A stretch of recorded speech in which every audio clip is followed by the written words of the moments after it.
Assalamualaikum warahmatullahi wabarakatuh. Bismillahirrahmanirrahim. Alhamdulillahirabbil alamin. Wa bihi nasta'inu ala umuri dunya waddin. Wassalatu wassalamu ala asyrofil anbiya'i wal mursalin wa ala alihi wa ashabi ajmain. Pemirsa TVDM yang berbahagia, alhamdulillah kita bisa bertemu kembali di hari yang ke-26 di bulan Ramadan ini, dan alhamdulillah kita masih diberikan kesehatan, masih diberikan keistiqomahan untuk melaksanakan ibadah Ramadan dan ibadah-ibadah sunnah yang lainnya. Pemirsa TPDMI yang berbahagia, telah hadir di studio kami ini Ibu LP Awaliyah SAG dan EMSOS, kemudian Ibu Hajah Ella Nurara SAG EMSOS, yang akan membahas tuntas tentang peranan wanita dalam memakmurkan masjid. Itu. Beliau kedua-duanya adalah tugas sehari di Kemendag sebagai penyuluh ya Bu ya. Assalamualaikum Ibu-ibu. Wah, sehat luar biasa Bu. Alhamdulillah. Ya, Ibu, kalau ibu-ibu tuh pemirsa semakin akhir Ramadan semakin ceria wajahnya. Kenapa? Karena mereka itu akan segera pakai baju baru. Gitu ya. Untuk membahas peranan wanita ini silakan dari mau Bu LB atau Bu Hajah Ella yang berikan prolog dulu 1 menit saja. Siap. Bismillahirrahmanirrahim. Robbi shrahli sodri wa yassirli amri wahlul 'uqdatam min lisani yafqahu qawli. Hadirin yang berbahagia, saya di sini akan menyampaikan sedikit tentang peranan wanita dalam memakmurkan masjid. Seperti yang kita ketahui bahwa Indonesia itu masih menganut sistem patriarki, jadi terkadang peran wanita itu selalu berada di belakang. Nah, sedangkan apalagi di masa Ramadan saat ini, masjid itu merupakan suatu hal atau tempat yang dimuliakan oleh Allah dan dijanjikan ada banyak kebarokahan ketika kita berkhidmat di dalamnya. Sebenarnya wanita tidak apa-apa berkiprah di masjid atau keluar dari rumahnya, dalam hal ini masjid. Ada sebuah hadis muttafaq alaih, idza sta'dzanat hadukum imra'atuhu ilal masajid fala yamna'ha. Itu apabila istri salah seorang kalian meminta izin kepadanya untuk ke masjid, maka janganlah kalian melarangnya. Begitu jelas sekali di situ. Cuma tapi mungkin harus diberikan perhatian yang lebih bahwa ketika seorang wanita keluar rumah, maka di situ ada adab, ada etika yang harus dijaga. Di antaranya adalah pertama, tidak ikhtilat. Yang kedua, kemudian tidak menimbulkan fitnah dari lawan jenis. Betul. Dengan berdandan atau memakai parfum berlebihan dan lain sebagainya. Kemudian yang lainnya juga tentu ketika dia keluar masjid tujuannya hanya satu, yaitu untuk mendapatkan kemaslahatan dan juga menghindari ghibah. Ini memang penyakit para wanita ya. Jadi sangat sulit untuk menghindari diri dari ghibah dimanapun dia berada. Tapi saya rasa ketika dia bertujuan untuk mencari kemaslahatan, maka dia akan mudah untuk terhindar dari hal-hal yang berbau ghibah. Demikian. Kemudian kita lanjut mungkin dengan bincang-bincang ringan ya Pak ya. Ya. Insya Allah. Demikian. Terima kasih Bu Hajah Ella ya yang silakan prolog tentang peran wanita dalam masjid. Begini Bu, masjid ini adalah rumah ibadah yang sudah jadi mafhum ya di masyarakat kita bahwa masjidnya dikelola dan dimakmurkan oleh laki-laki. Iya, dan sampai hari ini belum ada ketua DKM dari ibu-ibu ya. Nah sebenarnya gini. Di sektor mana sih sebenarnya wanita ini bisa memakmurkan masjid? Oh iya. Itu ya. Iya Pak. Sebenarnya memang untuk kepemimpinan kita memang berprinsip bahwa wanita itu lebih layak untuk tidak menjadi pemimpin dimanapun dia. Termasuk ketua DKM ya. Berkiprah, termasuk ketua DKM, apalagi kecuali kalau jamaahnya perempuan. Iya.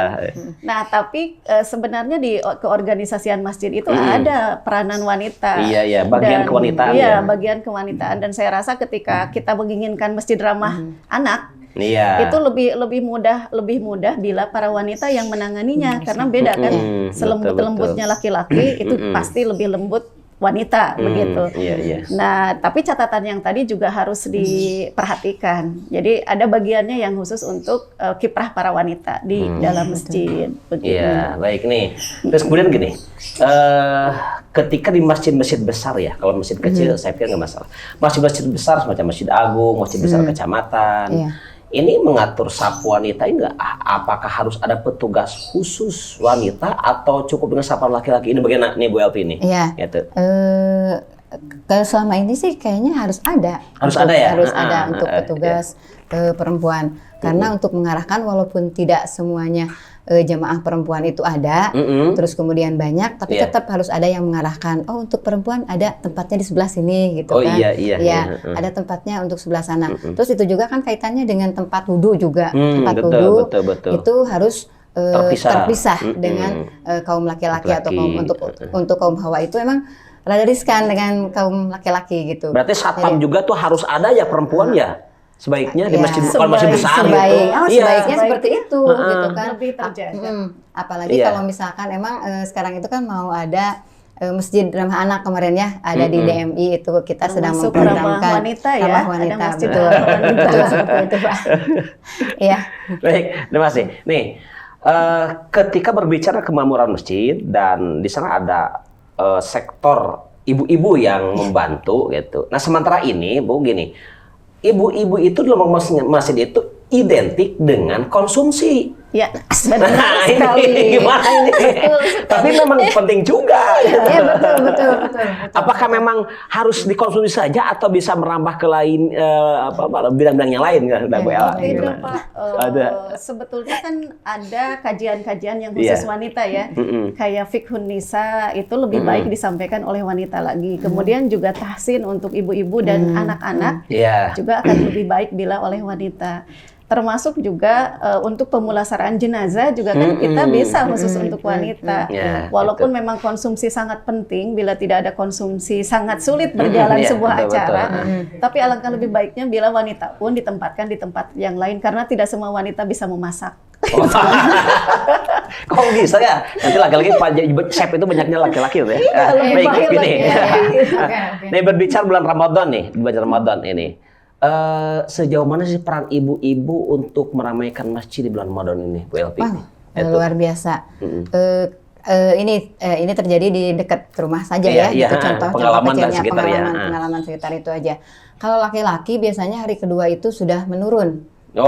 Itunya itu syapnya itu ya, sudah 2 baris gitu. Kalau perempuan masih aman Pak, 7 baris gitu kan, seperti itu. Dan peranannya juga selain itu di masjid, di rumah juga itu sangat luar biasa peran perempuan itu. Bulan Ramadan itu ya. Beliau perempuan tersebut sangat begitu dibutuhkan untuk di masjid juga dan untuk di rumah juga seperti itu. Gitu. Waduh, luar biasa ya kalau tidak. Emang kalau lihat ibu-ibu itu cukup gini. Saya salutnya ibu-ibu tadarus itu sampai jam 10 itu baru keluar. Oh iya, betul. Saya juga keluar dari masjid jam 10, Pak. Saya nyelek, saya kuliah subuh nih. Ngasih kuliah subuh jam 5 sampai jam 6. Jam 6 itu tadarus ibu-ibu terlanjut cenah. Ngasih ceramah kepada ibu-ibu. Pak, ibu itu sudah mengikuti kuliah subuh. Nah, itu beres jam 8, saya kasih ceramah di ibu-ibu. Saya udah ngajar, keluar dari kelas jam 10 baru dia keluar dari masjid. Itu luar biasa. Nah, masalahnya gini, kenapa sih ramainya masjid oleh ibu-ibu itu hanya bulan Ramadan saja? Sebenarnya, gimana Bu? Sebenarnya itu bukan pada umumnya mungkin ya, karena ada beberapa masjid yang di luar Ramadan pun ibu-ibu berkiprah aktif pula. Hanya mungkin karena ada banyaknya implik bahwa Ramadan itu ladangnya pahala ladangnya amal, maka ibu-ibu tergerak juga untuk menyempatkan diri di masjid. Tapi Pak, saya kira kalau saya bisa bijak menyebutkan bahwa ibu-ibu itu malaikat di bulan Ramadan. Luar biasa sekali yang punya ibu ya. Bapak kan nih, seorang pemirsa, wanita. dengarkan bapak-bapak yang di rumah, yaitu bahwa ini kata Bu Haja Ella, wanita itu bagian malaikat di bulan Ramadan. Tanpa wanita bulan Ramadan itu tidak bisa apa-apa, bapak-bapak itu katanya. Lanjut Bu. Karena kan beban-bebannya itu luar biasa ya. Kalau misalkan kalau hari-hari biasa itu dia habis subuh itu kan kadang sibuk dengan pekerjaan rumah yang lain. Nah, kalau bulan Ramadan itu sebelum subuh pun dia harus bangun jam 2 untuk menyiapkan makanan untuk seluruh rumah. Habis subuh dia tadarus sampai jam 10, apalagi bagi yang kerja keluar, itu tidak menyempatkan diri untuk tidur sedikit pun di siang hari begitu ya. Belum lagi malamnya dan lain sebagainya. Jadi kalau disikapi dengan ikhlas, luar biasa mereka menjelma menjadi Pahalanya malaikat. ya. Itu Mereka luar menjemput biasa. sorga ya Bu. Iya, insya Allah. Iya, Iya, betul luar biasa nih. Jadi ibu-ibu ini adalah kaum yang khusus menjemput sorga kalau mereka ikhlas. Betul. Iya, kalau mereka ikhlas, Kalau salut ya ikhlas itu. betul. Tapi kalau Mayuta gentar kan personalnya beda. Jadi bulan Ramadan itu bukannya ikhlas gitu di pagi sampai sore ngawek wek ayo. Nah itu beda lagi. Beda peran. Beda kasus ini. Ini kan juring sumur gimana sih ini wawancara Wedna. Baik, nih Bu Elvi. Iya, oke. Ketika berbicara keluarga, nah biasanya ketika bulan Ramadan itu anak-anak disuruh ikut ke masjid sama bapaknya. Ayo ke masjid sama bapak ikut. Nah, biasanya. bagaimana gitu biasanya nih biasanya. Apakah ini kebiasaan ini baik atau harus dirubah? Seharusnya kebiasaan ini baik sebetulnya, baik. Tapi sebetulnya kalau misalkan emang rata-rata gitu ya, kalau ke bapak itu biasanya mereka itu kadang-kadang suka agak sulit untuk apa sih istilahnya nurut gitu. Kalau ke ibu-ibu biasanya suka cenderung karena sedikit beda lembutnya ngajaknya ya. Terus kemudian tadi kan ada jangan bakso pulangnya ya. itu salah satunya. Jadi emang paling banyak menurut itu terhadap ibu-ibu, apalagi sekarang di bulan Ramadan itu luar biasa. Jadi ibu-ibu tuh mengarahkan kepada anak-anaknya itu untuk segera ikut ke masjid gitu kan. Sehari-hari ya itu seperti itu ya. Saya pernah saya ke Jawa Tengah ke suatu daerah. Saya agak kaget tuh. Ketika saya sholat maghrib di masjid itu, ternyata banyak ibu-ibu di luar itu berjajar. Mereka duduk-duduk di depan masjid gitu. Kemudian setelah sholat maghrib saya keluar, saya tanya, ibu lagi apa? Dia jawab, saya ngantar anak saya untuk sholat di masjid. Ibunya sholat nggak? Mungkin itu lagi halangan kalau gitu ya, kalau saya nggak kata. Kalau yang itu ya pasti sholat gitu. Tapi kelihatan. Terus, nah saya pikir masih waktu itu hanya waktu maghrib saja. Ternyata setiap waktu mereka itu mengantar. Kalau ibunya yang tidak lagi head ikut sholat bersama-sama di masjid. Kemudian, nah di antar itu saya tanya, ibunya ngantar anak perempuan, anak laki-laki. Saya karena ngantar anak perempuan. Kalau laki-laki kan ikut bapaknya di depan. Oh, jadi sejauh sepenting apa sih peran keluarga dalam membentuk karakter kemesjiden bagi anak? Ini Bu Elvi. Iya, ya. Sangat berperan penting sekali Pak. Keluarga itu kan basic ya, dasar dari segalanya begitu. Ketika seorang anak dibesarkan di keluarga yang sudah mapan, maksudnya mapan dalam hal menanamkan keimanan, menanamkan cinta masjid. Insya Allah pada saat dia dewasa pun dia akan lebih memilih untuk i'tikaf di masjid daripada di bioskop contohnya. Walaupun sangat jauh perbedaannya. Nah kemudian itu ada peran yang luar biasa kata saya, pembagian peran antara laki-laki dengan perempuan. Karena menikah itu kan berdua, berkeluarga itu berdua. Jadi kalau ketika punya anak pun, bersatu itu bukan nikah. Nah bukan nikah. Jadi ketika punya anak pun mendidiknya berdua. Iya dong. Ada anak berdua ya? Iya betul. Berdua. Saya ngerti. Kalau sekarang kan kebanyakan. Saya pikir anak ibunya gitu. Sekarang kebanyakan Pak, kalau pendidikan itu kan ke sekolah yang mengantar siapa gitu kadang sehingga ada disebutkan bahwa Indonesia ada kecenderungan fatherless di situ ya. Padahal sebenarnya memang berdua. Nah pola yang tadi itu sangat saya setuju sekali. Anak perempuan dengan ibunya, anak laki-laki dengan ayahnya. Walaupun ada tinjauan psikologis lain nantinya secara tahapan usia begitu. Baik, terima kasih Bu. Nih, kita lanjut ketika anak ke masjid nih. Biasanya nih Bu Elvi, kalau anak ke masjid itu, nih orang-orang tuh suka marah. Tong kamar masjid, garaneng. Kalau luar, garaneng. Nah, itu orang tua.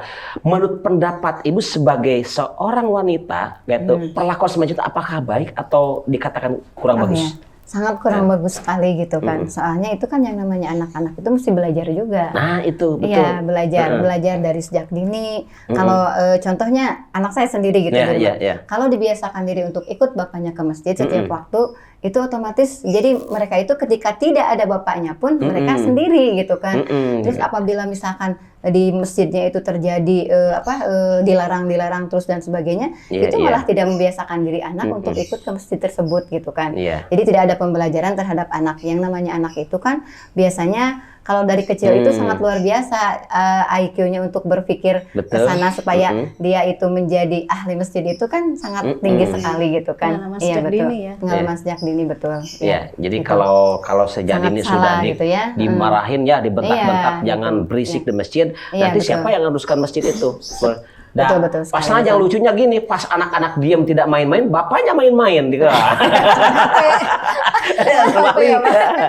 Nah ini, nah kita lanjut nih ke peran wanita dalam membangun masjid. Siap. Ketika ibu-ibu ini punya peran penting, sekalipun tidak pernah dimunculkan dalam pengurusan DKM di Dewan Masjid ini dan tidak terlibat langsung, tapi ibu-ibu memang punya peran yang sangat penting. Nah, ketika peran ini diambil, dilaksanakan oleh ibu-ibu, sebenarnya program gitu. Sebagai peran wanitanya ya, program keperanan wanita di masjid itu lebih menunjukkan ke segi apanya. Itu kalau pengajian bapak-bapak udah mungkin ibu-ibu ya yang di depan ini. Nah itu gitu. Karena banyak faktor juga di masjid ini yang harus melibatkan ibu-ibu. Betul. Jadi jamaah masjid bukan hanya bapak-bapak, kan ada ibu juga. Nah sekarang itu program apa saja yang harus memang diambil oleh ibu-ibu supaya program ini berkesinambungan antara DKM ini tidak hanya stagnan aja, kan Bu? Siap. Yalah, ya. Ini Pak sesuai dengan peranan masjid itu sebagai pusat pembinaan umat kan. Nah, sedangkan umat itu ada laki-laki dan ada wanita, ada ibu-ibu dan ada bapak-bapak. Saya rasa ketika ibu-ibu dimasukkan pula ke bagian misalkan kebersihan, kepengurusan lain selain peranan wanita ya, atau bendahara gitu kan, atau juga dalam hal pendidikan dan dakwah juga bisa sebenarnya. Jadi di situ ibu-ibu bisa menggarap dunia ibu-ibu, dunia wanita, begitu dari perspektif wanita dengan menghadapi wanita tentu berbeda. Dan bila perlu memang ada sebuah yang saya rasa belum ada sampai saat ini di masjid adalah sebuah layanan keluarga sakinah gitu loh Pak. Nah, ini keluarga sakinah yang atau konsultasi ya. Konsultasi, tapi konsultasi. Jadi daripada nggak gibah ya, mending konsultasi. Daripada di open di WA ya, status ya, buat status masalah rumah tangga, mending konsultasi. Nah ini bagus ya, lanjutkan Bu nih. Ini ada khusus nih. Ya maksud saya ada sebuah pemahaman yang sangat jauh berbeda antara laki-laki dengan perempuan. Dan itu akan terlihat sangat jelas dalam keseharian hidup rumah tangga. Pembagian perannya itu sangat memang didesain oleh adat tradisi bahwa wanita itu di publik di dapur gitu kan. Sedangkan laki-laki itu di luar begitu. Padahal apakah seperti itu? Karena sebenarnya bisa saling bisa saling melengkapi begitu ya Pak, tanpa harus memarginalkan salah satu pihak. Nah mungkin dengan layanan keluarga sakinah itu bisa kita bongkar habis dari perspektif laki-laki dan wanita berbasis masjid. Ini sangat luar biasa sekali nih Bu Elvi dan Bu Ella. Ini tentang yang saya menarik itu kalau masjid yang biasa sudah tidak aneh, tapi ini layanan konsultasi syariah tentang keluarga nih sangat luar biasa ini. Jadi pemirsa yang berbahagia sebenarnya di masjid harus menjadikan layanan khusus tentang konsultasi keluarga. Aduh sayang sekali nih ibu-ibu yang solehah. Ini peran wanitanya cukup menarik karena memang jarang dibahas ya secara mendetil, jarang diangkat ke permukaan teman seperti ini. Biasanya kalau mau mengurus masjid itu identik dengan laki-laki. Ternyata perempuan itu punya peran yang sangat luar biasa. Tapi sayang sekali waktu tidak memungkinkan untuk kita melaksanakan lebih luas lagi kajian ini. Terima kasih atas kehadirannya. Pemirsa yang berbahagia, bahwa wanita sebagai salah satu komponen dari bangsa ini yang sangat penting, jangan pandang di sebelah mata tentang kemampuannya. Sebab wanita punya peran yang sangat vital, baik dalam membangun ekosistem keluarga yang baik, membangun kemakmuran masjid, membangun tatanan sosial yang luar biasa. Maka untuk itu, Islam telah mengajarkan kepada kita kaum laki-laki harus selalu memuliakan wanita di atas segalanya. Terima kasih atas perhatiannya. Assalamualaikum warahmatullahi wabarakatuh.